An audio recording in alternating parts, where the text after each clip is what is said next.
বয়স কত জানেন? 23। আপনার চেয়ে 3 বছরের বড় আমি। লজ্জা করলো না নিজের আপুর বয়সে একটা মেয়েকে বিয়ের প্রস্তাব দিতে? ছেলেটা নিজের দৃষ্টি আরো তুখর করলো, কণ্ঠে গম্ভীরতা এঁটে বলল। ভালোবাসি আপনাকে হৈমন্তিকা। ছেলেটার বেহায়াপনা দেখে খানিক বিরক্ত হলো হৈমন্তী। রেগে গেলে তার নাক কাঁপতে শুরু করে, এখনো কাঁপছে। ঝাঁঝালো গলায় সে আওড়ালো। আমার নাম হৈমন্তী, হৈমন্তিকা না। আপনাদের বিল্ডিংয়ের ভাড়া থাকি বলে ভাববেন না আপনাকে ভয় পাই আমি। আর একবার যদি আমাকে এইসব ফালতু প্রস্তাব দেন তাহলে আপনার বাবা মাকে বলতে দেরি করব না আমি, মনে থাকে যেন। বলেই নিজের তীক্ষ্ণ চাউনি দ্বারা একবার দেখে নিল ছেলেটাকে, যেন চোখ দ্বারাই ভস্ম করে দেবে তাকে। তারপর গটগট করে চলে যেতে লাগলো বিল্ডিং এর ভেতরে। পেছন থেকে তুষার তখন আবেগী স্বরে বলল। আপনাকে আমি আপু মানি না হৈমন্তিকা। আপনাকে ভালোবেসে কোনো অপরাধ করিনি। আমি আপনাকে ভালোবাসি, ভালোবাসবো, সেটা আপনি না চাইলেও। হৈমন্তী শুনেও শুনল না যেন। ছেলেটার মাথা গেছে একদম। নিজের চেয়ে 3 বছরের বড় মেয়েকে বলে কিনা ভালোবাসি। হৈমন্তী প্রথমে ভেবেছিল তুষার মজা করে করছে এমন, তবে না। দিনে দিনে এর উদ্ভট সব কাণ্ড বেড়েই চলেছে। এই যেমন কালকের ঘটনায় ধরা যাক, হৈমন্তীকে একটা ছেলে প্রপোজ করেছে বলে ছেলেটাকে কি মারধরই না করেছে সে। হৈমন্তী এতদিন বাচ্চা ছেলে ভেবে কিছু বলেনি, কিন্তু এবার সে ভেবে নিয়েছে আবারও এমন কিছু হলে সে সত্যি সত্যি নালিশ দেবে তুষারের বাবার কাছে। বৃষ্টি বাড়ছে, সাথে কোনো ছাতা আনেনি হৈমন্তী। দোকানের ছাউনির নিচে আর একটু ঠেসে দাঁড়ালো সে। আর কতক্ষণ যে এই বৃষ্টির মাঝে দাঁড়িয়ে থাকতে হবে কে জানে। আশেপাশে কোনো রিক্সাও দেখা মিলছে না। নতজানু হয়ে ক্লান্তির নিঃশ্বাস ফেলল হৈমন্তী। হঠাৎ পাশ থেকে চিরাচেনা এক কণ্ঠ কানে এলো তার। এখানে দাঁড়িয়ে আছেন কেন হৈমন্তিকা? ছাতা নিননি? হৈমন্তী চমকে তাকালো। নিজের পাশে তুষারকে দেখে চোখ বড় বড় করে প্রশ্ন করলো। আপনি এখানে আবারও আমার পিছু নেওয়া শুরু করেছেন? তুষার মুচকি হেসে বলল। আপনার পিছনে আর প্রয়োজন পড়ে না হৈমন্তিকা। ভাগ্য নিজেই আমাকে আপনার কাছে টেনে আনে। এবার চলুন, আপনাকে পৌঁছে দিই। আপনার কি ধারণা আমি আপনার সঙ্গে যাব? মরে গেলেও না?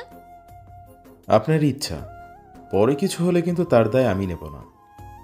নির্লিপ্ত ভঙ্গিতে কথাটুকু বলে হাতের লাল ছাতাটা খুলে নিল তুষার। এরপর ধীর স্থির ভঙ্গিতে হেঁটে চলে যেতে লাগলো সামনের পথে। হৈমন্তী হাত ঘড়ির দিকে তাকালো। রাত 8:40। আর কিছুক্ষণ পরে 9টা বেজে যাবে। এই রাস্তা তেমন সুবিধার না, তারপরও রিক্সাও নেই আশেপাশে। বৃষ্টিও কমছে না। হৈমন্তীর কি যাওয়া উচিত হবে তুষারের সঙ্গে? সে একবার তুষারের যাওয়ার পথে তাকিয়ে আবার উল্টো পথে তাকালো। নির্জন রাস্তাটি দেখে মুহূর্তের ভয় এঁটে বসলো হৈমন্তীর মস্তিষ্কে। কি ভেবে ওচানো গলায় ডাকলো তুষারকে। 2-3 বার ডাকলো। তুষার থামলো। মুখে বাঁকা হাসি ফুটিয়ে এগিয়ে এলো হৈমন্তীর দিকে। খানিক ঝুঁকে পিচ্ছিল হেসে বলল। ভয় পাচ্ছেন হৈমন্তিকা? হৈমন্তী হক চকালো, থমথমে গলায় বলল। আমি ভয় পাবো কেন?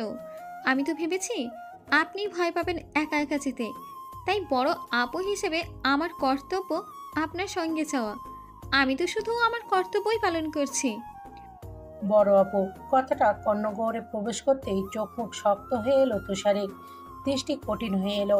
গম্ভীর স্বরে নিদারুণ অধিকার বোধ নিয়েই সে বলল। আপনি আমার আপু নন হৈমন্তিকা। হৈমন্তী রাগল না এবার, বরং বোঝানোর সুরে বলল।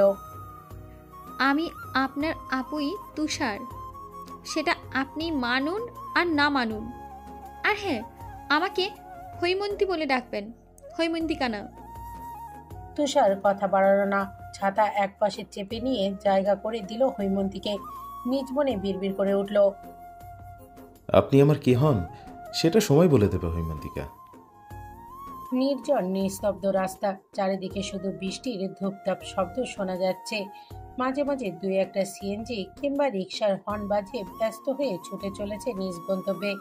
সব কয়টা যাত্রীতে ভরপুর, থামানোর জো নেই। হৈমন্তী জড়সড় হয়ে হাঁটছে তুষারের সঙ্গে। ছাতা ছোট হয় বারংবার নিজের হাত তুষারের হাতে স্পষ্ট পাচ্ছে সে। অস্বস্তি হচ্ছে খুব। হৈমন্তী হাতটা বুকের সঙ্গে মিশিয়ে নিল। হাঁটার গতি আরো বাড়িয়ে ক্ষীণ স্বরে বলল। জলদি হাঁটুন তুষার, পথটা শেষ হচ্ছে না। হৈমন্তীর কণ্ঠে বিরক্তি যেন চুয়ে চুয়ে পড়ছে। অপরদিকে কাঁধসহ পুরো একপাশ ভীষণভাবে ভিজে গেছে তুষারের। তবুও আনন্দপূর্ণ মেজাজে আছে সে। গলা ছেড়ে এবার গান গেয়ে উঠল তুষার। এই পথ যদি না শেষ হয় তবে কেমন হতো? হৈমন্তী একবার আর চোখে তুষারের দিকে তাকালো, রাশভারী গলায় বলল, খুবই বাজে হতো। হুম, আপনার আর আমার প্রেম হতো। নাকচ করে বলল তুষার। হৈমন্তী রেগে গেল। আপনাকে কিন্তু ধাক্কা দিয়ে ফেলে দিব তুষার। দিন, আমিও আপনার হাত টেনে ফেলে দেব।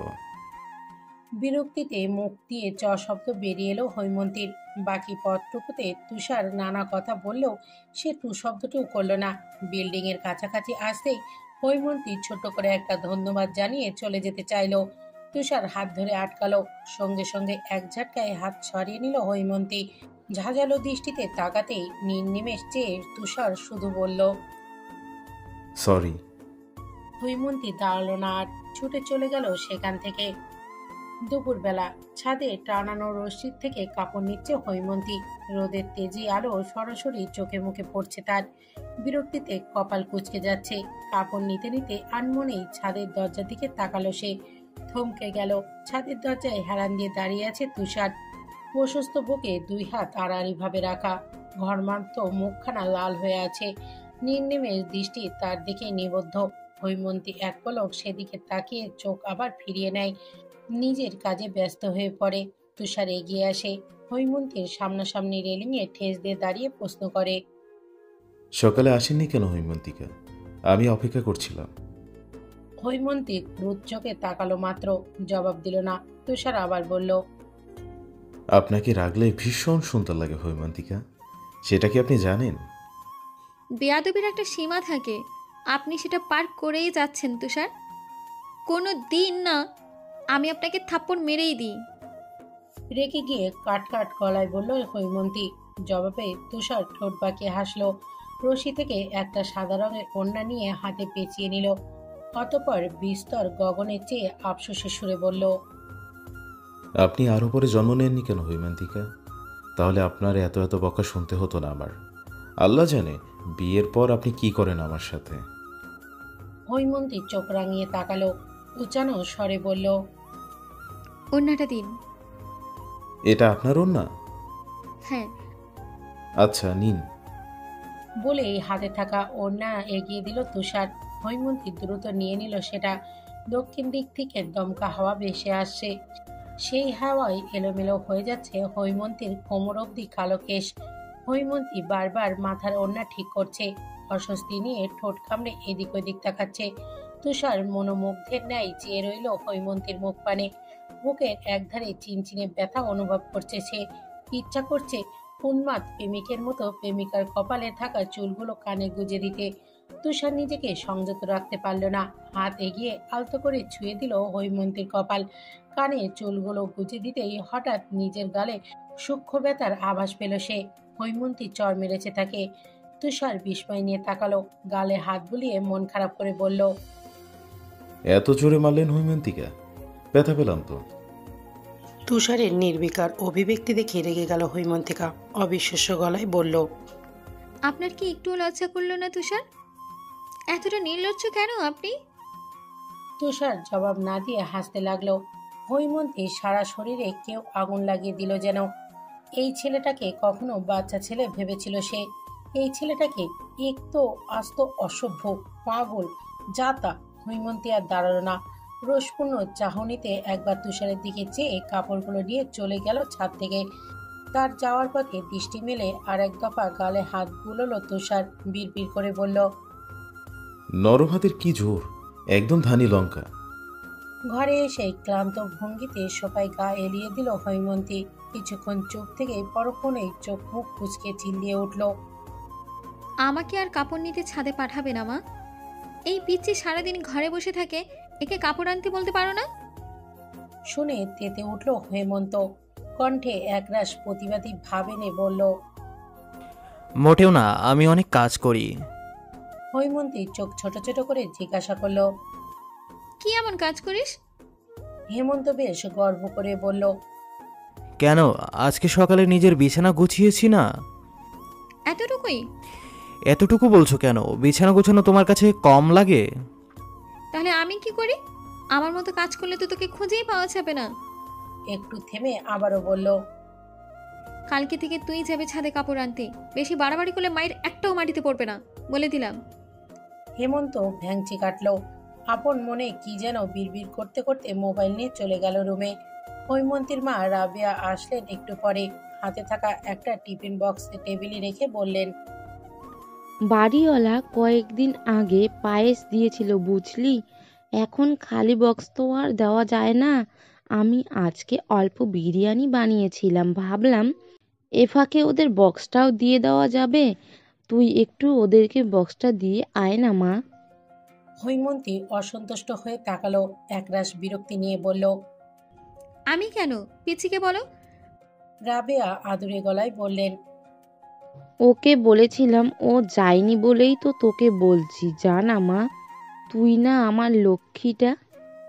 হৈমন্তী তখন ইচ্ছা করছিল হেমন্তর চুল সব ছিঁড়ে ফেলতে। একটা কাজ বললে করে না ছেলেটা। তার মাও কম কিসের। হৈমন্তী ছাড়া যেন ওনার চলেই না। সব কাজে হৈমন্তীকেই লাগে। হৈমন্তী ছোট্ট একটা নিঃশ্বাস ফেলল। বক্স হাতে নিয়ে দাঁড়ালো বাড়িওয়ালা বাসায় যাওয়ার উদ্দেশ্যে। অনেকটা অলস পায়ে সিঁড়ি বেয়ে নিচে নামছিল হৈমন্তী। কোথা থেকে তুষার এসে পথ রোধ করলো তার। কাছাকাছি এসে বলল। কোথাও যাচ্ছেন হৈমন্তিকা? হৈমন্তী কোনরূপ ভনিতা ছাড়াই বলল, আপনার বাসায় যাচ্ছিলাম। এই নিন বক্স, মা বিরিয়ানি পাঠিয়েছে আপনাদের জন্য। বিরিয়ানি আপনি বানিয়েছেন হৈমন্তিকা? বলতে বলতে বক্স হাতে নিল তুষার। হৈমন্তী সে কথার উত্তর দিল না, বরং খানিক কঠিন গলায় বলল, আপনাকে কতবার বলেছি আমাকে হৈমন্তিকা না ডাকতে। এখন থেকে হৈমন্তী। হৈমন্তিকা না, কিছুই ডাকবেন না আমাকে, আপু বলে ডাকবেন। তুষার শীতল চোখে তাকালো তখন। স্বাভাবিক গলায় আওড়ালো, কখনো শুনেছেন নিজের হবু বউকে আপু ডাকতে? আমি তো আপনাকে হৈমন্তিকাই ডাকবো। একদিন দেখবেন এই আমার থেকে হৈমন্তিকা ডাকটা শোনার জন্য ব্যাকুল হয়ে উঠেছেন আপনি। আমি কিন্তু তখন আপনার ব্যাকুলতা বাড়াবো না হৈমন্তিকা, ভয়ঙ্করভাবে বুকে আঁকলে রাখবো। তুষারের চিন্তায় ঘুম আসছে না হৈমন্তীর। ছেলেটার পাগলামি দিন দিন বাড়ছে। এমতো অবস্থায় হৈমন্তী কি করা উচিত? চট থাপ্পড় অপমান কিছুই তো বাকি রাখেনি সে। তবে হ্যাঁ, তুষারের বাবাকে নালিশ দিলে কিছু একটা হতে পারে হয়তো। কিন্তু হৈমন্তীর মন সায় দেয় না এতে। তুষারের জন্য অদ্ভুত মায়া হয়। মতিভ্রষ্ট হয়ে কিভাবে মরীচিকার পিছনে ছুটছে ছেলেটা। তুষার যা চায় তা কি আদৌ সম্ভব? হৈমন্তী দীর্ঘশ্বাস ফেলে। ঘুম আর আসবে না তার। মাথা ভীষণ ব্যথা করছে। এখন একটু কড়া চা খেলে মন্দ হয় না। যেই ভাবা সেই কাজ। রান্নাঘরে গিয়ে চা বানিয়ে আনলো সে। মুক্ত বাতাসের মাঝে বারান্দায় গিয়ে দাঁড়ালো। বিল্ডিংটা 5 তলা। হৈমন্তীর পরিবার 2 তলায় থাকে, আর তুষাররা থাকে 3 তলায়।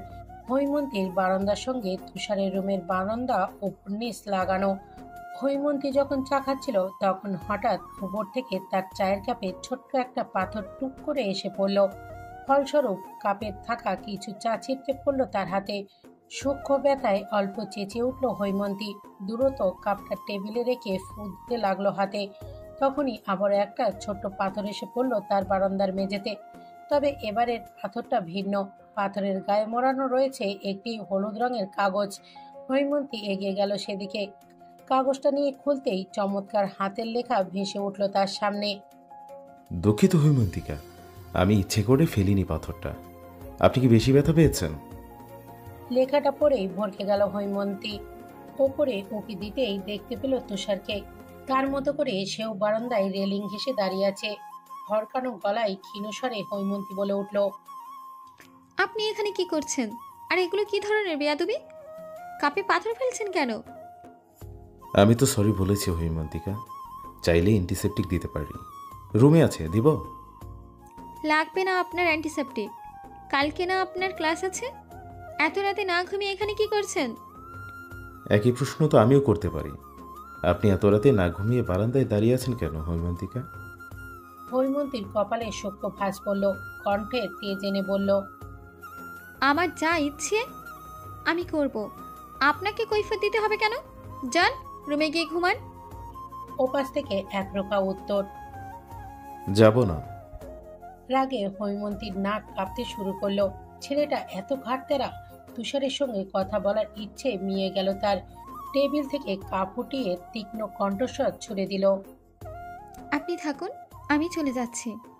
তুষার রেলিং গলিয়ে খানিকটা ঝুঁকলো। হৈমন্তীর যাওয়ার দিকে স্থির দৃষ্টি মেলে ম্লান হাসলো মাত্রই। পরের দিন ছিল রবিবার। অনার্স সেকেন্ড ইয়ারের ক্লাস হতে এখনো 1 ঘন্টা বাকি। হৈমন্তী আজ একটু তাড়াতাড়ি চলে এসেছে ভার্সিটিতে। সাথে রয়েছে তার প্রিয় বান্ধবী পারুল। তারা দুজনে মিলে ক্যান্টিনে বসেছিল। স্যান্ডউইচ খেতে খেতে পারুল বেশ আহ্লাদি স্বরেই বলল, তোকে যে ছেলেটা পছন্দ করে কি যেন নাম?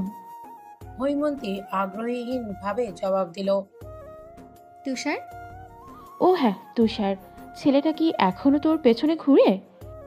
হ্যাঁ, কিছু বলিস নাই? কালকে চড় মেরেছিলাম ডান গালে।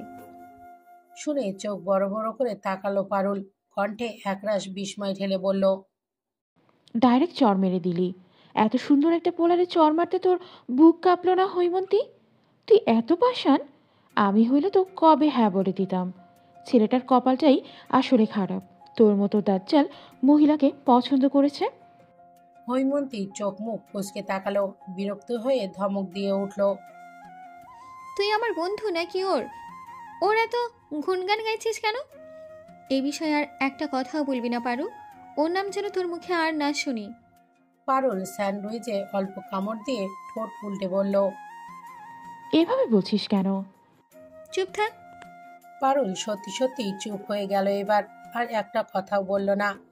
কিছু সময় অতিবাহিত হওয়ার পরই হৈমন্তী জিজ্ঞাসা করলো, কয়টা বাজে পারু? 9:40। তোদের ক্লাস তো একটু পরেই, তাই না? পারুল কিছু বলবে তার আগেই পেছন থেকে পুরুষালী কণ্ঠে কেউ বলে উঠল কথাটা। হৈমন্তী ঘাড় ঘুরিয়ে তাকালো। অচেনা একটা ছেলে দাঁড়িয়ে আছে তাদের একটু দূরেই। সে এগিয়ে আসলো এবার। অনুমতি ছাড়াই হৈমন্তীর পাশের চেয়ারে বসে পড়ল। এক হাত এগিয়ে হৈমন্তীর উদ্দেশ্যে বলল, আমি ইভান, তোমার 1 বছরের সিনিয়র। কেমন আছো? আকস্মিক এমন ঘটনায় বিব্রত বোধ করলো হৈমন্তী। হাত না মিলিয়ে ম্লান হেসে বলল, জি, ভালো আছে। আমি আসলে আপনাকে ঠিক চিনলাম না। আপনি কি আমাকে চেনেন? হাত না মেলানোই খানিক অপমান বোধ করলো ইভান। তবে মুখে তা প্রকাশ পেল না। হাত গুটিয়ে স্বাভাবিক হেসেই বলল, জুনিয়রদের সব খবরাখবর থাকে আমাদের কাছে। তুমি আমাকে চেনো না, রাইট? সমস্যা নেই, কিছুদিন যাক চিনে যাবে। কথাটা কেমন যেন লাগলো হৈমন্তীর। পছন্দ হলো না। তবুও ভদ্রতার খাতিরে ক্ষীণ হাসলো সে। ইভানের একটা বন্ধু তাকে ডাকতেই সে বিদায় জানিয়ে চলে গেল। হৈমন্তী হাঁপ ছেড়ে বাঁচল যেন। সুদীর্ঘ শ্বাস ফেলে পাশে তাকাতেই ভয়ে মাথা পিছিয়ে নিল। তার পাশে বসে তীক্ষ্ণ দৃষ্টিতে তাকিয়ে আছে তুষার। তাকিয়ে আছে তো তাকিয়েই আছে, চোখের পলক ফেলছে না একদমই। হৈমন্তী বুকে হাত রেখে বড় বড় নিঃশ্বাস নিল। হুট করেই তুষারকে দেখে প্রচন্ড ভয় পেয়ে গিয়েছিল সে। একটু শান্ত হতেই রাগী গলায় বলল, সমস্যা কি আপনার? এমন ভূতের মতো চলাফেরা করেন কেন? সে কথার জবাব দিল না তুষার। উল্টে গম্ভীর কণ্ঠে প্রশ্ন করল, ছেলেটা কে? মানে? একটু আগের ছেলেটা কে? আপনাকে কেন বলবো? টেবিল থেকে পানির বোতল নিল তুষার। আলতো চুমুক দিয়ে কাট ভাবে বলল, আমার হবু বইয়ের উপর লাইন মারছিল সে। হৈমন্তিকা, আর আমার জানা লাগবে না ছেলেটাকে? টেবিলের উপর মাথা রেখে এক মনে সেন্টার ফোর্ক চিপচ্ছে তুষার। তার দৃষ্টি কোথায় যে ঠেকেছে ঠিক বুঝতে পারছে না হৈমন্তী। সতর্ক চাহনিতে পর্যবেক্ষণ করে নিচ্ছে তুষারকে। তাকে দেখলে মনে হয় না সে হৈমন্তী থেকে ছোট, বরং উচ্চতা ও শারীরিক গঠনে বরাবরই তুষার হৈমন্তীর ঊর্ধ্বে। গায়ের রংটাও তার চেয়ে উজ্জ্বল। অসুস্থ বুক, পেটানো শরীর, 2 বাহু ফুলে ফেপে আছে। চেহারায় এক আলাদাই মায়ার ফলন। আঁখি জোড়ার মণি একটু বেশি বাদামি নয়। হ্যাঁ, অন্যদের থেকে একটু বেশি বাদামি তুষারের চোখের মণি। জিভ দিয়ে ঠোঁট ভিজিয়ে নিল হৈমন্তী। তুষারের প্রতি আর একটু মনোযোগী হতেই তুষারের দৈবদ্ধ কথাই ভরকে গেল সে। এভাবে লুকিয়ে লুকিয়ে দেখছেন কেন হৈমন্তিকা? আমি তো আপনারই, ভালোভাবে দেখুন। হৈমন্তী হক চাকালো, দ্রুত চোখ নামিয়ে নিল। খানিক লজ্জাও পেল। এভাবে তাকানো উচিত হয়নি তার। তাকানোরই বা কি প্রয়োজন ছিল? নিজের ওপর প্রচন্ড রাগ হলো হৈমন্তীর। হাত ঘড়ির দিকে তাকিয়ে দেখলো ঘড়ির কাঁটা 9:55-তেই এসে ঠেকেছে। একটু পরে ক্লাস শুরু হবে। চেয়ার থেকে ব্যাগ নিয়ে উঠে দাঁড়ালো সে। গম্ভীর সুরে বলল, মরিচিকার পেছনে না ছুড়ে পড়াশোনায় মন দিন তুষার। আপনার না এখন ক্লাস চলছে, ক্লাস বাদ দিয়ে এদিক সেদিক ঘোরাঘুরি করছেন কেন? জবাবে বিস্তর হাসলো তুষার। আয়েসি ভঙ্গিতে বসেই দুহাত উঁচিয়ে আড়মোড়া ভাঙলো। এরপর পেটে হাত রেখে মন খারাপ করে বলল, আমার ভীষণ ক্ষুধা লেগেছে হৈমন্তিকা, কিছু কিনে দিন তো, খাবো। হৈমন্তী চোখ ছোট ছোট করে চেয়ে রইল কিছুক্ষণ। পরক্ষণেই পারুলকে ইশারায় উঠতে বলে ক্যান্টিন কর্মরতা ছোট্ট ছেলেটিকে ডেকে বলল, মিন্টু, তোরে ভাই যা চায় তাকে দেয়, আমি ক্লাস শেষে এসে টাকা দিয়ে দেব। মিন্টু অন্যান্য টেবিল মুছছিল তখন। হৈমন্তীর কথা শুনে ওপর নিচ মাথা নাড়ালো শুধু। তুষার উদাসীন গলায় বলল, আমি যা চাই তাই এই বাচ্চা ছেলে দিতে পারবে না হৈমন্তিকা। মানে? বিহব্বল কণ্ঠে প্রশ্ন ছুড়ল হৈমন্তী। তুষার আগের মতোই বলল, আমি তো আপনাকে চাই হৈমন্তিকা, খুব করে চাই। ও কি আমার হৈমন্তিকাকে দিতে পারবে? হৈমন্তী ফোঁস করে একটা দীর্ঘশ্বাস ছাড়ল। এই ছেলের সাথে কথা বলাটাই বেকার, কি সব উল্টো পাল্টা কথাবার্তা বলে। হৈমন্তীর ইচ্ছা করে তুষারের কান আচ্ছা মতো মলে দিতে। নিজের ইচ্ছেটাকে সংযত রাখলো সে। আর চোখে একবার তুষারকে দেখে পারুলকে নিয়ে চলে যেতে লাগলো সেখান থেকে। পেছন থেকে তুষার ওচানো গলায় বলে উঠল, আমার উত্তরটা এখনো দেননি হৈমন্তিকা। হৈমন্তী দাঁড়ালো, তবে পেছনে ফিরল না। তুষার প্রশ্ন করল, ছেলেটা কি হৈমন্তিকা? তখনকার মতো এবারও প্রতি উত্তরে কিছু বলল না হৈমন্তী। পা চালিয়ে তুষারের দৃষ্টির বাইরে চলে গেল। ভার্সিটি শেষে পরিচিত বিল্ডিং এর কাছাকাছি আসতেই বেশ খানিকটা ক্লান্ত হয়ে পড়ল হৈমন্তী। দারোয়ান চাচা তাকে দেখে মুচকি হাসলো। স্নেহপূর্ণ কণ্ঠে বলল, আজ তোমার বেশি ক্লান্ত দেখাইতেছে যে, কলেজ আলারা বেশি খাটিয়েছে নাকি? হৈমন্তী একটু করে হাসলো, বলল, হ্যাঁ চাচা, একেবারে জান বের করে দিচ্ছে। যাও যাও, তাড়াতাড়ি বাসায় গিয়ে বিশ্রাম নাও, ভালো লাগবে।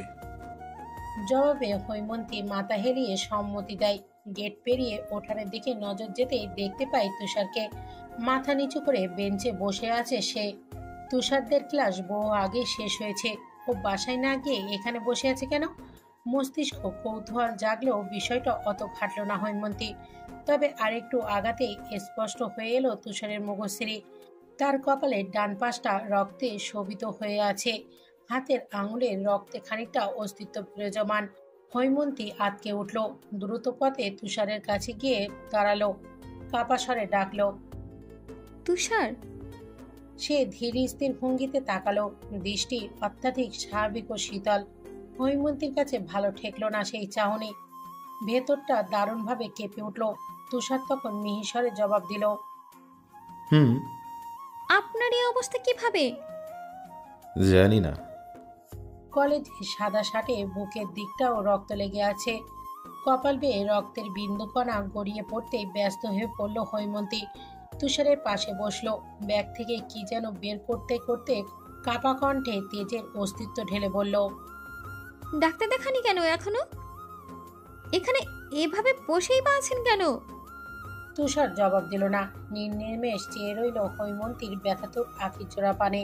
হৈমন্তীর সেদিকে খেয়াল নেই। ব্যাগ থেকে ব্যান্ডেজ বের করে কোনোভাবে লাগিয়ে দিল তুষারের ক্ষত স্থানে। হাতের ক্ষতগুলোর জন্য ব্যান্ডেজ বের করতে গিয়ে জানতে পারল তার কাছে আর ব্যান্ডেজ নেই। বিরক্তিসূচক নিঃশ্বাস ফেলল হৈমন্তী। তুষারের দিকে তাকিয়ে রাগী গলায় জিজ্ঞাসা করল, ডাক্তার না দেখিয়ে এখানে বসেছিলেন কেন? আপনার জন্য। তুষারের সাদামাটা উত্তর। হৈমন্তীর রাগ আরো বাড়ল। তুষারের হাতের ক্ষতই চেপে দিল সে। তুষার প্রথমে ব্যথায় কুকিয়ে উঠল, পরক্ষণে সশব্দে হাসতে লাগলো। বাম গালে সূক্ষ্ম টোলটা বেরিয়ে এলো তখন। আলতো হাতে হৈমন্তীর নাক ছুঁয়ে দিয়েই মোলায়েম স্বরে তুষার আওড়ালো, সর্বদা নাকের ডগায় রাগ নিয়ে ঘোরেন কেন হৈমন্তিকা? ভালোবাসতে পারেন না? একবার ভালোবেসে দেখুন, উজাড় করে দেব সব। কিন্তু তুষারের আবেগী কথায় মন গড়ল না হৈমন্তীর। সে কাট গলায় প্রশ্ন ছুড়ল, কার সাথে মারামারি করে নিজের এই অবস্থা করেছেন? কিঞ্চিত নড়ে উঠল তুষার, চেহারার পরিবর্তন এলো, গম্ভীর হলো সে, তবে কোনরূপ জবাব দিল না। হৈমন্তী আবারও প্রশ্ন করল। কথা বলছেন না কেন তুষার? তুষার আবারও নিশ্চুপ। হৈমন্তী কিছু সময় চুপ থেকে কি যেন ভাবলো, তারপর আটকে আসা কণ্ঠে জিজ্ঞাসা করলো। আপনি কি ইভানকে কিছু করেছেন তুষার? এতক্ষণে তুষার বলল। কোন ইভান হৈমন্তিকা? মোটেও না চেনার ভান করবেন না তুষার, সত্যি করে বলুন আপনি কার সঙ্গে মারামারি করে এসেছেন? তুষার নিষ্প্রভ স্বরে বলল। এই ছেলেটা একদম ভালো না হৈমন্তিকা, আপনার সঙ্গে টাইম পাস করতে চেয়েছিল সে।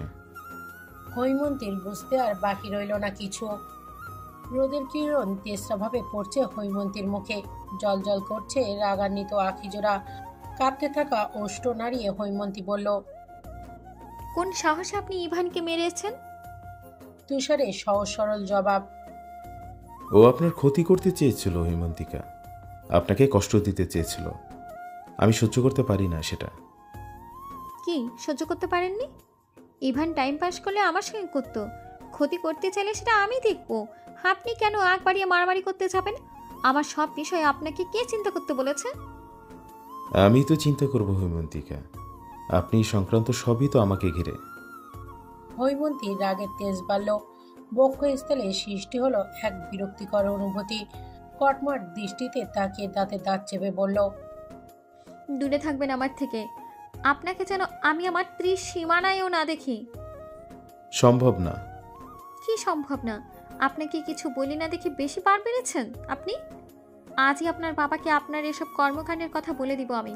পিঠে 4-5টা ঘা পড়লেই মগজ ঠিক জায়গায় চলে যাবে। ব্যাগ নিয়ে উঠে দাঁড়ালো হৈমন্তী। চলে যেতে উদ্যোগী হতেই তৎক্ষণাৎ শক্ত বাঁধনে তার হাত ধরে ফেললো তুষার। হৈমন্তী চোখ রাঙিয়ে তাকালো, হাত ছাড়াতে নিলেও পারল না।